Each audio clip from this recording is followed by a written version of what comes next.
Hello everyone, সবাই কেমন আছেন? আশা করি সবাই ভালো আছেন। তো সকাল সকাল ঘুম থেকে উঠেই চলে যাচ্ছি ভাটায়। তো ভাটায় যাচ্ছে ইট আনতে। তো দেখুন এই মুহূর্তে আমি টলির পড়ে আছি।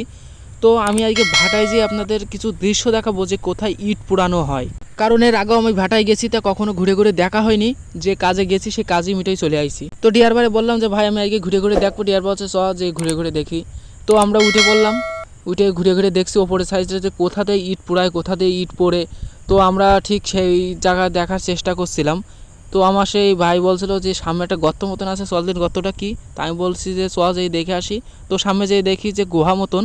তো আমি আমার ভাইরে বললাম যে দেখ, এর মধ্যে তো মনে হয় ইট পোড়ানো হয়। তো সে কি মনোযোগ সহকারে দেখছে, তো ভয় ভয় করছে বলে আমি বললাম যে চ এখানে চলে যায়, এখানে ভালো লাগছে না, ভয় ভয় করছে, তো অন্য সাইডে চ। তো অন্য সাইডে ঘুরে ঘুরে দেখছিলাম। তবে এমনি হাঁটছি তা ভাই অনেক ভয় ভয় করছে। আর এই সামনে যে জিনিসটা দেখছেন বড় পিলার মতন যে ধোঁয়া বেরোয় ভাটার, তো ছোটোবেলায় খুব খেলা করতাম। কাটিম সুতোর যে হাতুড়ি ছিল সে হাতুড়ি দিয়ে ভাটা বানাতাম ছোটোবেলায়। তো ভাটাটা কত বড় সেটা ক্যামেরায় নিয়ে চেষ্টা করছে, আপনাদের দেখানোর চেষ্টা করছে। সামনে যে ইট ইট পাটকেল সাজানো আছে, এগুলো সবই আছে ইট, পুরানো ইট।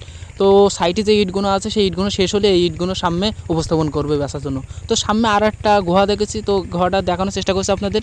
তো আমরা নিচেই যাওয়ার চেষ্টা করছি, যে নিচে এই গুহাগুলো নিচে আছে, নিচে যাবো কম এই রাস্তাটা খোঁজার চেষ্টা করছি। তো এই জিনিসটা যত বেশি দেখছি, এই যে ভাটা যে ধোঁয়া বেরোনোর যে জিনিসটা, তো তত ভয় ভয় করছে। আমার ভাই বললাম যে ভাই আমার ভয় ভয় করছে, যে কখন না জানি ঘাড়ে ভেঙে পড়বে। সে বলছে কিন্তু বেরোই পা তাড়াহুড়ো করে, নাই ঘাড়ে ভেঙে পড়বে।